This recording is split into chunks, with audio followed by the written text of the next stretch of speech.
네, 8시 3분 30초입니다. 세상을 연다 박찬수입니다. 3부는 탄저균 잘못 배달된 것, 실체는 무엇일까? 앞으로 숙제는 무엇인가를 풀어보도록 하겠습니다. 새정치민주연합의 백군기 의원입니다. 안녕하십니까? 네, 안녕하세요. 네네. 백군기 의원입니다. 예, 안보 담당 원내 부대표를 맡고 계시군요. 그렇습니다. 예. 그 육군대학교 총장을 지내신 걸 이렇게 경력에 봤는데 육군사관학교는 어떻게 다른 건가요? 제가 잘 몰라서요. 저 군대 면제됐거든요. 육군사관학교는 이제 장교로 임관하는 과정의 교육 과정이고요. 네. 육군대학은 이제 주로 군대 생활하는 연간 장교들이 보수 교육을 하는 그런 과정입니다. 아, 네. 네. 특전사령관도 지내셨기 때문에 아시겠지만 탄저균이 어떤 겁니까? 글쎄요, 하여튼 지금 이제 메로스 때문에 우리 대한민국이 지금 왈칵 뒤집혀 있잖아요. 그렇죠. 대단히 공포스러운 거죠. 네. 이 탄저라는 그 용어는 영어로 이제 석탄을 의미해요. 아. 그래서 이것에 이제 걸리면 피부에 물집이 생기면서 석탄 색깔, 검은색 딱지가 이렇게 붙이는 건데요. 네. 이것은 이제 초식 동물한테는 이제 전염이 아주 빠른데 육식동물은 접촉했을 때 이제 전염이 돼요. 네네. 그래서 이걸 감염하면은 바로 그 항생제를 투여하지 않으면 네네. 치사율이 한 80에서 90%가 되기 때문에 네. 요즘 확산종인 메르스보다 훨씬 더 위험하죠. 네. 네. 그리고 이제 이 탄저균은 모자 형태로 이제 수십 년간 존재가 가능하기 때문에 네. 무기화가 가능합니다. 모자 형태라는 게 무슨 말씀이시죠? 그러니까 무기로 발전시킬 수가 있다. 네. 생화학 무기로. 네. 그래서 이제 우리가 1991년 그 골프전 때 네. 후세인이 그 대량 생화학 무기를 가지고 있다 해서 미군들이 그 전쟁에 투입되기 전에 예방 백신을 전부 투여를 했고요. 네. 실제로 2001년 미국에서 그 탄저균에 의한 테러가 발생이 됐는데 네. 그때 만 22명이 감염돼 가지고 5명이 사망하는 사건이 있었어요. 아, 네. 그래서 요거는 이제 만약 미사일에 이것을 이제 장착을 해서 네. 투여를 쏜다면 우리 후방 지역까지도 상당히 문제가 되는 것이고요. 네. 또 이것을 요즘 이제 그 농촌에 가면 농약을 이제 저공 비행기가 이렇게 살포하지 않습니까? 네네. 그런 식으로 살포를 해도 대단히 아주 큰 위협을 주는 그런 무기죠. 네. 그래서 이제 더더욱 위험한 것은 생물 무기 금지 협약이 이제 세계적으로 맺어져 있는데 네네. 북한이 이게 1987년에 이제 비준을 했는데 네네. 실제로 불이행을 하고 있어요. 아하. 그렇기 때문에 충분히 무기로 활용할 가능성이 있다. 네. 그래서 이것에 철저하게 우리가 대비해야 된다 하는 것이 우리가 갖는 아주 큰 숙제죠. 네. 북한이 뭐 여러 가지 생화학 무기를 갖고 있다는 걸 다 추정하고 또 뭐 탈북한 사람들 중에는 그걸 증언하는 사람들도 있고 그런데 근데 이제 그 탄저균이 주한미군 그 오산에 있는 거기에 배달이 됐어요. 이게 사고로 보는 건지 그 실체는 어떤 건가요? 국방위원회 국회에 계시니까 많이 보고를 받으셨을 것 같아요. 그래서 이제 북한이 이제 아까도 말씀을 드렸지만 생화학 무기를 보유하고 있기 때문에 네. 이 한미 동맹은 여기에 대비를 해야 되지 않습니까? 네. 그래서 이제 이 생물학전에 대비한 주피터 프로젝트라는 그 훈련 모델이 있어요. 네. 그래서 이제 적이 생물학전을 했을 때 네. 그것을 이제 어떤 균이냐 하는 것을 탐지하기 위한 훈련이거든요. 아하, 네. 네. 그래서 이제 이 훈련을 위해서 사실은 죽은 탄저균 샘플을 미국이 이쪽으로 보낸 거죠. 주한미군에게. 네, 네. 그런데 이제 5월 초에 미 국방부가 이제 미 본토에 있는 연구소 17개소하고 네. 우리 주한미군에 이제 보냈는데 네. 이걸 민간업체가 배송을 했어요. 아. 네. 그런데 이제 보내놓고 보니까 미국의 메릴랜드 연구소에 보낸 샘플에서 네네. 활성균이 나왔어요. 살아있는 거요? 네네. 네. 그러니까 이제 동일 날짜에 보낸 샘플 모두를 이제 파괴하도록 지시를 하니까 네. 5월 27일 날 미 대사관에서 우리 주한미군에 온 것도 문제가 되겠다. 네. 해서 이제 우리 예무부로 통보를 해서 우리가 한 사실이죠. 네. 그래서 하여튼 탄저균에 대한 것을 식별하는 데 필요한 훈련용 샘플. 네. 이것이 죽은 것이 와야 되는 것이 마땅한데 아하. 산 것이 왔을 수도 있다. 네. 요것 때문에 문제가 된 거죠. 그런데 네. 그동안 이제 쭉 죽은 탄저균을 보내고 있었다. 이제 이런 얘기가 되는데요. 이번에 그렇죠. 말하자면 실험실에서 실수로 이렇게 한 건지 살아있는 걸 한번 좀 보내본 건지 또 우리도 왔지만 호주에도 갔다 그러죠? 그렇죠. 네. 네. 그래서 그 부분은 아마 살아있는 걸 보냈지는 않았다고 봅니다. 왜냐하면 네. 그러면 그걸 뭐 파괴하라는 지시를 안 했을 텐데 네.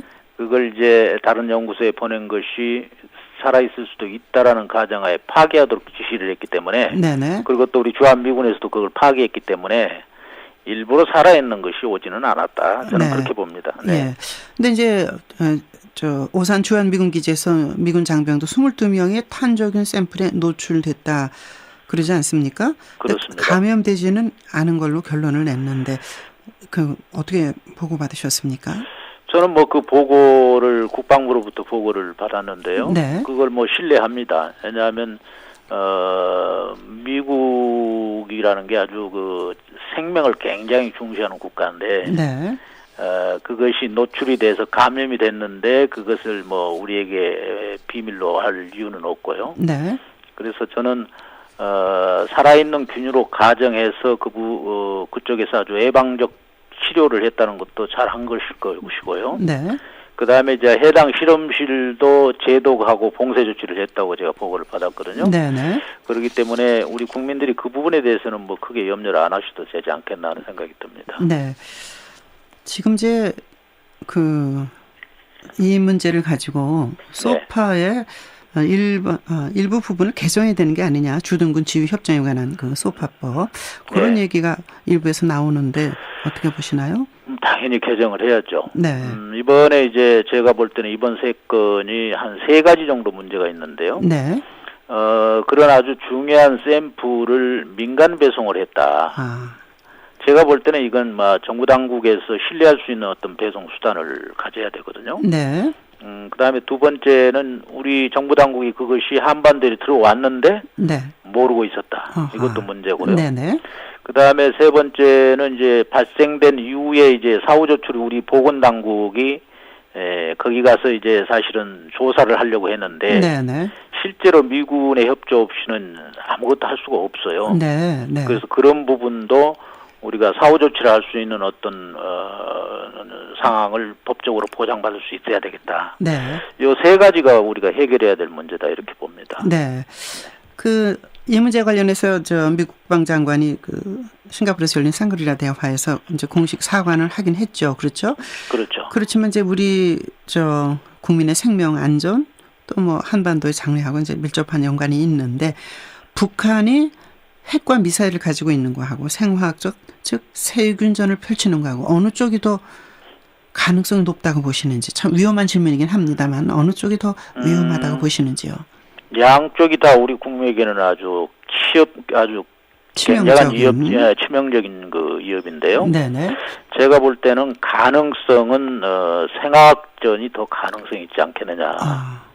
이것은 이제 우리가 이제 중동에서도 그것을 후세인이 사용하려고 했었고, 네.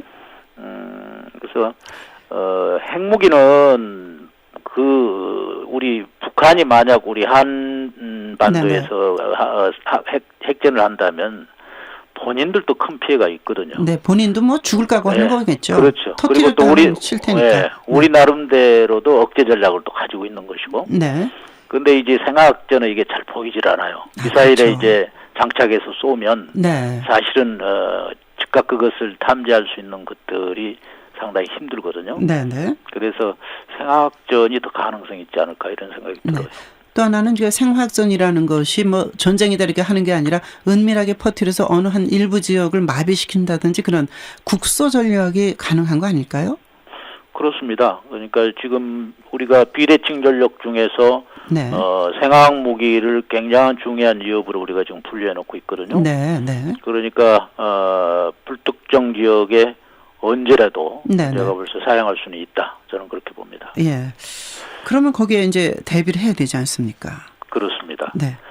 그래서 우리가 지금 이제 KAMD 그러니까 적이 미사일을 발사했을 때 그것을 우리가 어떻게 방어할 것이냐 네. 하는 것에 대한 대비를 지금 국방부에서 하고 있는데요. 네. 그게 이제 KAMD예요. 네. 그래서 그것을 우리가 하기 위한 어떤 레이더라든지 그게 대응할 수 있는 방공 무기라든지 네. 이런 것들을 지금 하고 있죠. 네. 그리고 이제 킬체인이라고 그래서 네네. 그 생화학 무기를 투하할 수 있는 미사일이 발사될 위험성이 아주 농후하다. 아하. 그리고 그 지역이 우리가 포착됐다. 네. 그러면은 그걸 뭐 필요시에는 그걸 선제 타격도 할 수 있는 네. 그런 어떤 조치를 준비 중에 있죠. 우리가 그런 것을 타개할 만한 특수 분야, 비대칭 분야의 전력이 충분하다고 보십니까? 저희들도 이제 미사일을 가지고 있기 때문에 네. 충분히 가능하고 우리는 이제 어디까지나 한반도의 방어는 한미 동맹이기 때문에 네. 저는 충분히 한국과 미국이 서로 이 동맹 관계를 굳건히 한 범주 안에서는 충분히 가능하다. 그렇게 네. 봅니다. 네.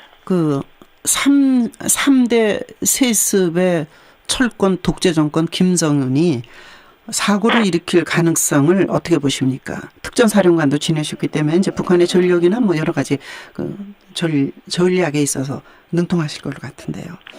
우리가 안보라고 하는 것은 1%의 가능성도 대비를 해야 되잖아요. 네네. 우리 국민의 재산과 생명을 보호하는 데는 조그만 가능성도 우리가 모두가 준비해야 되기 때문에 네. 항상 가능성이 있다라고 보고 우리가 대비를 해야 되겠죠. 네네. 부족한 부분이 어느 부분입니까? 우리의 전력 중에서 부족한 부분. 우리가 지금 부족한 부분은 미군의 전력에 일부 의존하고 있는 것들이 있는데요. 네네. 예를 들면 이제 정보 수단, 그러한 것들을 미리미리 이렇게 파악할 수 있는 정보. 네.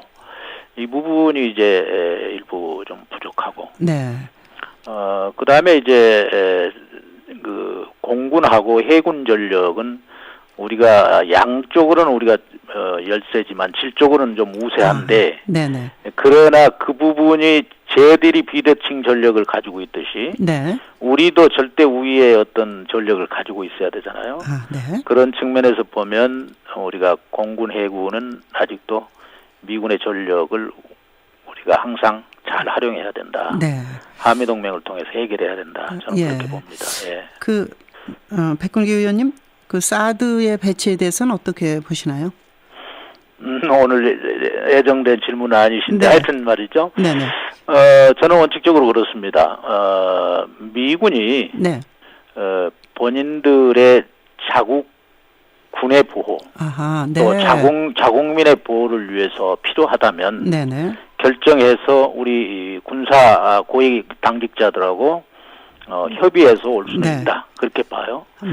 그러나 우리 한국군이 먼저 네. 그것을 사서 배치하겠다. 네네. 이것은 저는 효율적이지 못하다고 보거든요. 예. 그래서 주한 미군에서 배치하는 부분은 네. 양국 간의 긴밀한 협조, 네. 또 중국의 양해 이런 네. 것들을 통해서 할 수 있다.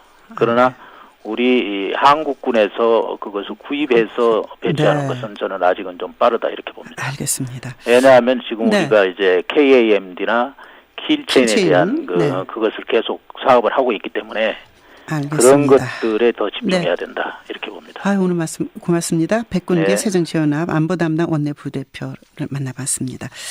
자, 우리 모두가 솔직해져야 될 것 같습니다. 메르스 감염됐던 병원에 갔었는지 안 갔었는지, 폐렴을 앓고 있는지 아닌지 제발 우리 모두 솔직해집시다. 골프 치러 어디 가시지 말고 필리핀 가시지 말고. 네, 세상을 연다 박찬숙입니다. 오늘 여기까지입니다. 내일 아침 7시 여러분 다시 초대하겠습니다.